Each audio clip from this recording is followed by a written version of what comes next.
동네가 인물을 배출하는 경우가 있고, 위대한 인물이 그 동네를 빛나게 하는 경우가 있습니다. 예수님이 태어나신 베들레헴 동네는 옛날이나 지금이나 지극히 작은 동네에 불과합니다. 그런데 예수님께서 거기서 나셨다는 이유 하나만으로 전 세계 사람들과 기독교인들은 모르는 사람이 없는 그런 명소가 되었습니다.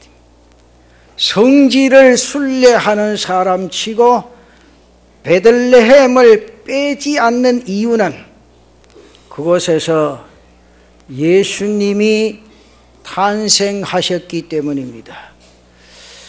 영국 중부 지방의 워릭성 외박에 스프레드포드 어폰 에이번이라는 긴 이름을 가진 아주 작은 마을이 있습니다. 동네 규모도 작고 인구도 많지 않는 그런 조그마한 동네입니다. 하지만 영국을 여행하는 사람들, 특히 문학을 사랑하거나 지망하는 사람들은 반드시 이곳을 방문을 합니다. 이유는 셰익스피어가 그곳에서 출생했기 때문입니다. 그래서 그의 생가를 보존하고 그가 쓰던 책상이나 집기들을 관광객에게 전시하고 있습니다. 셰익스피어 때문에 세계인의 관심을 이끄는 그런 명소가 된 겁니다. 전라남도 하이도 하면은 섬 중에 섬입니다. 그런데 하이도 사람들은 대통령을 배출했다는 자긍심이 대단합니다. 김대중 대통령이 그곳에서 출생했기 때문입니다. 사람 때문에 동네가 유명해진 그런 본보기가 아닌가 그렇게 생각이 되어집니다. 베들레헴 역시 이름 없는 마을이었는데 예수님 탄생 사건으로 아주 유명해진 그런 마을이 된 겁니다. 오늘 주님 오신 성탄절을 맞이해서 구체적으로 베들레헴을 살펴보는 그런 시간을 가지려고 합니다. 첫째는 예수님 때문에 이름난 동네가 되었다는 거지요. 베들레헴은 예루살렘 남쪽 8km 지점에 있는 아주 작은 마을입니다. 지금은 팔레스타인 점령 지역이 되어져 가지고 더 낙후되어 가고 있습니다. 구약성경 사무엘상 16장 1절에 의하면 다윗 땅이 이곳에서 태어났다 그렇게 기록이 되어 있습니다. 다윗은 예수님의 조상입니다. 마태복음 1장에 나오는 예수님의 족보를 보면 아브라함과 다윗의 조선 예수 그리스도의 세계라 그렇게 기록되어 있습니다. 베들레헴에서 다윗과 예수가 태어났다는 것은 결코 우연한 사건이 아니라는 거지요. 구약성경 미가서 5장 2절에 나타난 말씀 보면 베들레헴 에브라다야 너는 유다 족속 중에 작을지라도 이스라엘을 다스릴 자가 내게서 내게로 나올 것이라 그의 근본은 상고에 영원에 있느니라 그렇게 말합니다. 구약의 미가 선지자를 통해 예수님이 베들레헴에 나실 것을 분명하게 예언한 말씀입니다. 그러니까 예수님의 베들레헴 탄생 사건은 우연히 길 가다가 나신 것이 아니라 예언의 성취로 베들레헴에서 탄생하셨다 그 말이죠. 중요한 것은 작은 마을, 이름 없는 마을에서 탄생하셨다는 겁니다. 기독교는 출발부터 지극히 작은 자들과 작은 동네에서 시작이 되었습니다. 일본의 경우 우리나라보다 먼저 복음이 들어갔습니다. 그런데 일본 선교의 특징은 선교사들이 상류사회, 지식계층을 겨냥을 했다는 겁니다. 일본 기독교는 고급 종교로 접근했습니다. 그 결과 지금도 일본 기독교에는 지적 수준은 세계적이지만 성장이 없습니다. 숫자가 불어나질 않습니다. 일본 기독교는 인구의 1%도 채 되지를 못합니다. 한국 선교의 특징은 민초들을 대상으로 시작이 되어졌다는 거지요. 부자들이나 양반들은 기독교를 서양 귀신이라 거부하고 박대를 했습니다. 서민 속으로 파고든 기독교는 마치 딸기 뿌리처럼 땅속으로 뻗고 뻗어서 대중 종교로 발전했습니다. 그래서 보면 머슴도 예수를 믿었습니다. 장사꾼도 예수를 믿었습니다. 마부도 예수를 믿었습니다. 무당도 예수를 믿었습니다. 점쟁이도 예수를 믿었습니다. 모든 이들이 예수 믿기 시작했고 100년이 지난 지금은 1000만이 넘는 성도를 가지게 되었습니다. 작은 자들이 모여서 한국교회는 부흥하게 된 줄로 믿습니다. 교회 운영의 경우도 마찬가지입니다. 특정인 몇 사람이 헌금해가지고 교회가 운영된다면 아주 피곤해질 때가 많습니다. 정교인이 적든 많든 참여해 운영되는 교회가 바람직한 교회라. 저는 그 내용을 가슴속에 깊이 간직하면서 참 우리 교회 성도들은 평준하다. 어쨌든 온 교인이 적든 많든 정성을 다해 하나님 앞에 헌금함으로 오늘까지 하나님의 뜻을 이루고 주께서 주신 사명을 감당할 수 있는 줄로 믿습니다. 예수님 때문에 유명해진 베들레헴 이야기는 오늘 나의 이야기요, 오늘 우리들의 이야기라는 사실입니다. 사랑하는 성도 여러분, 대한민국은 본래 세계에 내놓고 자랑할 만한 것이 별로 없는 나라입니다. 세계 사람들이 기억하는 것은 아시아에서 지극히 작은 나라, 전쟁으로 무너지고 폐허가 되어 가난하기 짝이 없는 나라, 그런 정도였습니다. 제가 1987년도에 호주에 갈 때만 해도 내가 한국에서 왔다 그러면 한국이 어디 붙어 있느냐고, 그걸 설명하는데 얼마나 어려운지 몰라요. 미국에 가면 비자 받는데도 그렇게 힘이 들었어요. 근데 지금 가면 코리아 통과. 미국에는 가보세요. 영어를 아무도 몰랐답니다. 어서 오십시오. 대한민국에 오신 분들을 환영합니다. 그러면서 얼마나 친절하게 대하는지 몰라요. 가만히 생각해 보면 1988년도에 우리나라에 올림픽을 허락해 주셨고 2002년도에 월드컵 경기를 하나님이 허락해 주셨어요. 전 세계에 대한민국이라는 조그만 나라가 알려지기 시작했고 그 순간부터 계속해서 국가의 위상이 높아졌습니다. 그러나 그보다 더 중요한 것은 한국교회라는 겁니다. 전 세계 기독교 국가와 기독교인들마다 한국교회 성장에 놀랐습니다. 한국교회를 주목하기 시작했습니다. 또한 한국교회를 방문하고 싶어하는 외국 목회자들 보면 한국교회 강단에서 설교 한 번 하는 것이 큰 영광으로 느끼는 그런 지경이 되었습니다. 교통사고 세계 1위, 양주 소비 세계 1위, 사치품 수입 세계 1위, 부끄러운 1위도 우리나라에 굉장히 많습니다. 그러나 세계에서 떳떳하게 당당하게 내어놓을 수 있는 1위는 한국교회 부흥이요 성장인 줄로 믿습니다. 한국교회는 작은 베들레헴이 모여 이룩되어진 교회라. 저는 그렇게 생각합니다.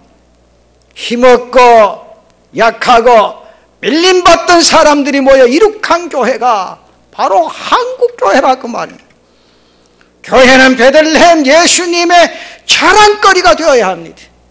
베들레헴은 예수님 때문에 유명해졌습니다. 우리는 어떻습니까? 나 자신 오늘 우리 모두가 다 예수님 때문에 구원을 받았습니다. 예수님 때문에 하나님의 자녀가 되었습니다. 예수님 때문에 주의 종이 되었습니다.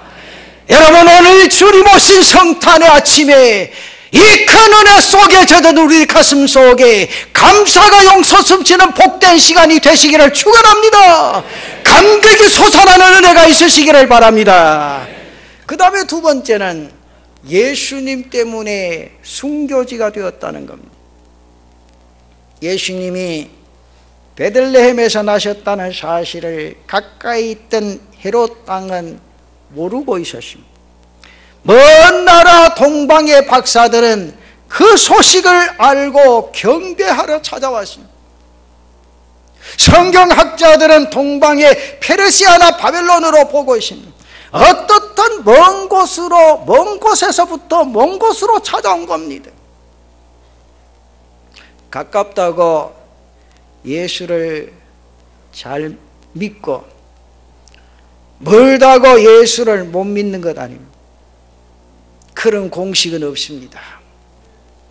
제가 목회를 해보면 주일마다 단골 지각생은 먼 데 있는 사람이 아닙니다. 가까이 있는 사람입니다. 그리고 교회 근처에 계시는 분들, 저녁 예배마다 교회 근처 사람들은 빠지는 수도 많은데 먼데 사람들은 아예 교회 주저앉아서 종일토록 이 교회에서 기도하고 말씀 가운데 서 계신다는 사실이죠. 헤롯은 옆 동네에서 태어난 예수 소식을 전혀 알지 못했습니다. 동방 박사들은 경배하러 찾아왔습니다. 사랑하는 성도 여러분, 이유는 간단합니다. 헤롯은 땅을 바라보며 살았기 때문입니다. 박사들은 하늘의 별을 바라보며 살았기 때문이라 그 말이죠. 헤롯은 권력이나 명예나 치부나 그리고 지상의 영광이나 지향적 삶을 살았기 때문이고, 박사들은 하늘을 바라봤습니다. 별을 연구하다가 이상한 별의 움직임을 발견했기 때문이라 그 말입니다. 요셉은 별을 보고 해를 보고 달을 보는 그런 꿈을 꾸었습니다. 그는 그의 꿈대로 국무총리가 되었습니다. 사랑하는 성도 여러분, 오늘 우리들의 경우도 예외가 아닙니다. 내가 이 땅 위의 인생의 삶을 살아가면서 무엇을 바라보고 있느냐, 내가 이 땅 위의 인생의 삶을 살아가면서 무엇을 따라가느냐에 따라서 자신의 인생이 결정이 되어지고 성공과 실패가 결정이 되는 겁니다. 유대나라까지 오긴 했는데 박사들로서는 예수님 나신 곳을 알 수 없었습니다. 그리해서 헤롯 왕궁을 찾아가 별을 따라 여기까지 오게 된 사연을 설명을 합니다. 유대인의 왕으로 나신 이가 어디에 계신가? 그래 묻습니다. 그때 마태복음 2장 3절에 나타난 말씀 보면 헤롯 왕과 온 예루살렘이 듣고 소동한지라. 요즘 말로 말하면 발칵 뒤집혔다 그 말이죠. 박사들이 아기 예수를 만나 경배하고 난 뒤에 헤롯은 이 아기가 자신의 왕권을 빼앗을 도전자라 여기서 베들레헴 경내에 영아 학살령을 내립니다. 마태복음 2장 16절에 나타난 말씀 보면 이에 헤롯이 박사들에게 속은 줄 알고 심히 노하여 사람을 보내어 베들레헴과 그 모든 지경 안에 있는 사내 아이를 박사들에게 자세히 알아본 그때를 기준하여 2살부터 그 아래로 다 죽였다. 오늘 그 명령을 내렸다는 거지. 병사들은 그 명령을 따라 집집마다 뒤져서 2살 아래 사내아이는 다 죽이는 정말 끔찍한 사건이 벌어졌습니다. 그 아이들이야말로 예수님 때문에 생명을 빼앗긴 최초의 순교자들이에요. 베들레헴은 최초의 순교지가 된 겁니다. 우리나라에도 전남 영광에 있는 야월교회라는 교회가 있습니다. 야월교회는 1908년 4월에 배유지 선교사가 세운 교회입니다. 1950년 6.25 사변이 일어나기 3일 전인 6월 22일 밤 후방을 교란할 목적으로 인민군 한 개 부대가 야음을 타서 이 동네에 상륙을 합니다. 그 상륙하는 모습을 목격한 주민들이 염산면 지서에 가서 신고를 했습니다.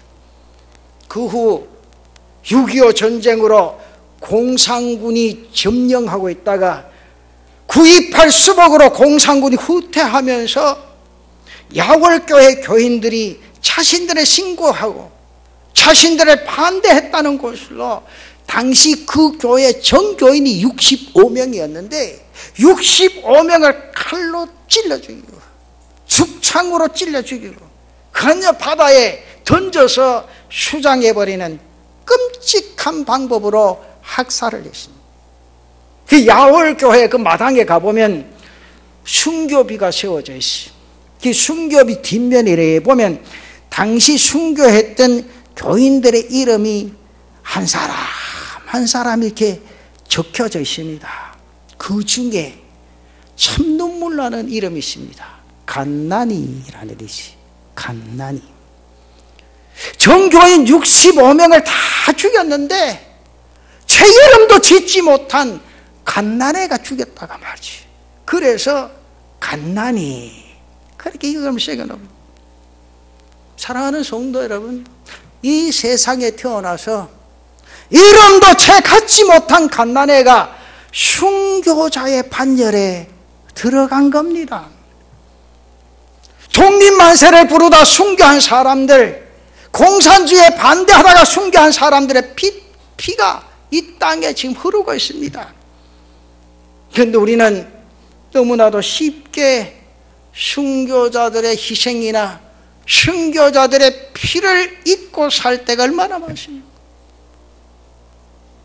오늘 베들레헴이야말로 예수님을 위해 피 흘린 영가들의 순교 성지라는 사실이죠.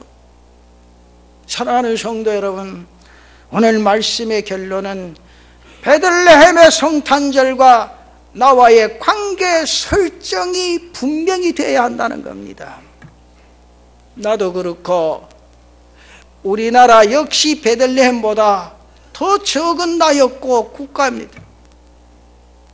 그런데 예수님을 모신 이후로부터 나는 변하기 시작했고 이 나라도 변하기 시작했고 이 민족도 변하기 시작했고 인생이 변하기 시작했습니다. 삶이 변하기 시작했습니다. 자신이 변하고 가치가 변하고 내가 가진 꿈이 변하기 시작했습니다. 왜? 예수님 때문에. 하나님의 자녀가 되었습니다. 하나님의 종이 되었습니다. 하나님의 백성이 되었습니다. 사랑하는 성도 여러분, 하나님의 은혜로 지하자원 한 가지 나지 않는 나라, 남북 분단으로 세계 단 하나밖에 없는 토막난 나라, IMF의 외화 통치를 받던 나라, 그런 나라가 올림픽을 치렀습니다. IMF의 통치를 벗어났습니다. 그뿐입니까? 세계교회 어느 것도 한국교회 성장이나 발전과 부흥을 따라올 수가 없습니다. 한국교회를 연구하기 위해 방한했던 미국교회 지도자는 그 원인을 한국교회 안에 흐르고 있는 순교자들의 피 때문이라 그렇게 고백을 했습니다. 오늘 그 피 때문에 우리는 하나님의 은혜 속에 젖어들게 된 줄로 믿습니다. 오늘 나도 이 나라와 민족을 위해서, 아니 이 후손들을 위해서 엎드려 기도하면서 하나님의 역사들을 뜨겁게 이뤄가는 성도들 되시기를 축원합니다. 베들레헴에 오신 예수님은 오늘 나에게도 오셨습니다. 오늘 우리에게 오셨습니다. 조용한 마을에 오신 예수님, 조용한 이 아침의 나라 대한민국에 오신 줄로 믿습니다. 그리하여 나를 살려주셨습니다. 여러분의 가정을 살려주셨습니다. 이 대한민국을 살려주신 줄로 믿습니다. 사랑하는 성도 여러분, 금년 성탄절에 우리 힘을 모아서 성탄하신 주님을 영광롭게 하고 주님을 찬양하며 한평생 그 주님 따라 이 땅 위의 인생의 삶을 주와 복음을 위해 달려가는 사랑하는 성도들 되시기를 축원합니다. 내 자신이 그 은혜 속에 있다는 사실 생각하면 감격할 수밖에 없어. 감사할 수밖에 없습니다. 내가 어느 곳에 서 있든지 주님이 나와 함께 하시고 내 갈 길을 인도하시고 내 손잡아 하나님의 영광 속에 들어가게 하신 그 은혜가 얼마나 감격합니까? 사랑하는 성도 여러분, 금년 한 해도 시기하고 질투하고 미움 속에 살아간 나 자신을 되돌아보고 오늘 주님이 그 모든 것을 해결하기 위해 이 땅에 오신 그 은혜 속에 젖어들고 답답한 내 가슴 다 털어넣어버리고 내 가슴 속에 주님이 주신 그 은혜와 평강이 여러분 가슴 속에 충만하시기를 바랍니다.